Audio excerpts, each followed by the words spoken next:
Salam mahasiswa sekalian yang dikasih oleh Tuhan Yesus, kita masuk kembali dalam pelajaran pengantar perjanjian baru.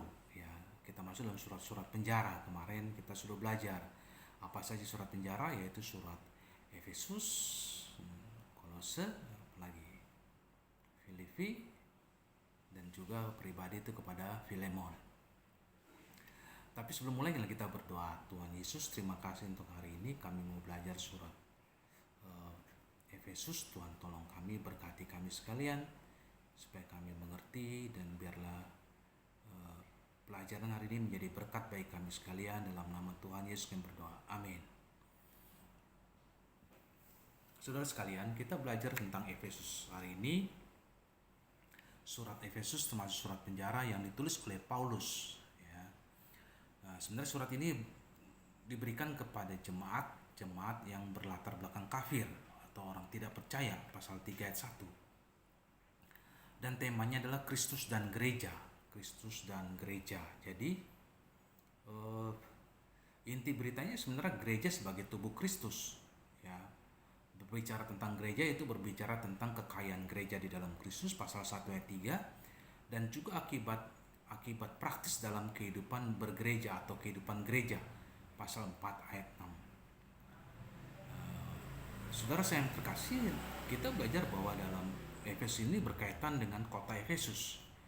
Kota Efesus merupakan kota yang gemerlap, penuh dengan kekayaan, kemasyhuran, kekuasaan, tahyul atau mistik yang berlebihan, dan juga dosa yang mencolok di tempat itu. Ya, jadi pada waktu itu Efesus merupakan kota Asia terbesar di kerajaan Romawi, dengan banyak kapal dagang yang datang hilir mudik ke pelabuhannya, perdagangannya yang luar biasa. Puncak kemasyhurannya itu berkaitan erat dengan kuil, yaitu namanya kuil Artemis, yang dikenal sebagai kuil Diana, Dewi Asia. Ya, Diana itu, Dewi Diana itu dinamakan oleh orang Roma, tapi orang Yunani menyebutnya Artemis. Makanya dikatakan Diana ini, Dewi Diana sebagai pengawal Efesus, dan juga Efesus diakui sebagai pengawal kuil itu sendiri atau penjaga kuil yang besar Diana itu. Kuilnya itu besar sekali, tinggi sekali, itu berapa puluh meter. Kalau nggak salah itu sekitar berapa ya? 20 atau sampai 40 meter kalau nggak salah. Jadi kuil ini bukan tempat pemujaan aja, tapi juga karena tanah dan ruangannya dianggap suci dan tidak boleh dicemari, sebagai tempat perlindungan bagi kaum tertindas dan tempat penyimpanan harta. Jadi banyak orang dari berbagai daerah, bagian dari Kaisaran Roma, yang datang ke kuil ini karena sangat tersohor atau terkenal pada masa itu. Nah, disitulah, di kuil inilah banyak tukang-tukang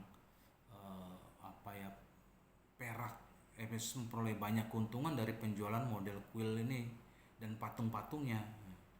Jadi dapat dikatakan di sini kota ini jadi pusat perbuatan ilmu gaib dan tempat lahirnya banyak mazhab dan tahyul di kota Efesus ini. Nah, inilah yang kita lihat dari kota Efesus. Ya. Bisa jadi surat-surat, kalau kembali kepada surat Efesus lagi, bisa jadi surat ini juga bukan hanya kepada jemaat Efesus saja, tapi juga kepada seluruh jemaat yang di sekitarnya.